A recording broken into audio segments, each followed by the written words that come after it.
Episode 2 the first night.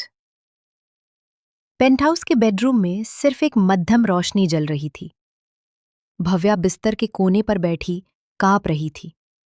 उसने कभी सपने में भी नहीं सोचा था कि उसका आत्मसम्मान एक बिलियनेयर के पैरों में इस तरह बिखरेगा। तभी दरवाजा खुलने की आवाज आई। शौर्य अंदर दाखिल हुआ। उसने अपनी शर्ट के बटन खोल दिए थे और उसकी आंखों में वही शिकारी वाली चमक थी। मैंने कहा था मेरा इंतजार करना भव्या, लेकिन तुम अभी भी उन कपड़ों में हो। शायद तुम्हें मेरी बात एक बार में समझ नहीं आती।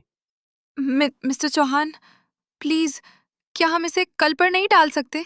मैं दिमागी तौर पर तैयार नहीं हूँ। शौर्य ने एक पल भी बर्बाद नहीं किया। वो तेजी से भव्या की तरफ बढ़ा और उसका चेहरा अपनी मजबूत उंगलियों में जकड़ लिया। भव्या की चीख उसके हलक में ही दब गई। कल? मेरे कैलेंडर में कल जैसा कोई शब्द नहीं है। तुमने सौदा किया है भव्या, और शौर्य चौहान अपना हिस्सा वसूलना बखूबी जानता है। अब या तो तुम खुद ये कपड़े उतारोगी, या फिर मैं इन्हें फाड़ने में एक सेकंड भी नहीं लगाऊंगा। मैं मैं खुद कर लूंगी।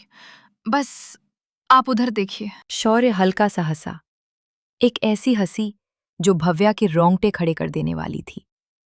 उसने भव्या को छोड़ा और पास रखे सोफे पर राजशाही अंदाज में बैठ गया।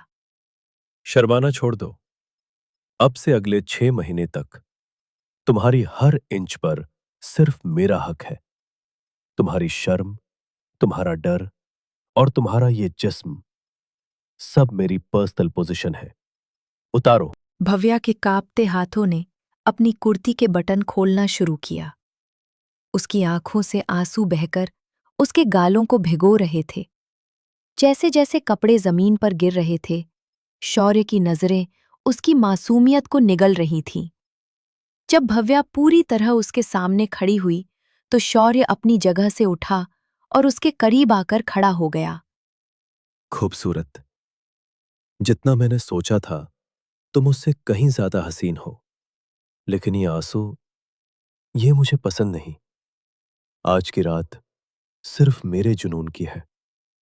क्या आप क्या आप मुझे कभी आजाद करेंगे, या ये सिर्फ एक शुरुआत है? आजादी का ख्याल छोड़ दो भव्या, क्योंकि एक बार जो मेरी नजर में चढ़ जाए वो मेरा होकर ही रहता है।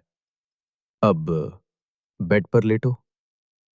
शौर्य ने भव्या को बिस्तर पर धकेल दिया और खुद उसके ऊपर हावी हो गया। कमरे की रोशनी और कम हो गई और सिर्फ भव्या की दबी हुई सिसकियां और शौर्य की भारी सांसें सुनाई दे रही थीं। क्या ये रात भव्या की जिंदगी का सबसे बड़ा नाइटमेयर बनने वाली थी? या फिर शौर्य के इस पागलपन के पीछे कोई और राज छिपा था? अगली बार देखिए एपिसोड 3 में, जहां अगली सुबह भव्या के लिए एक नई मुसीबत लेकर आएगी।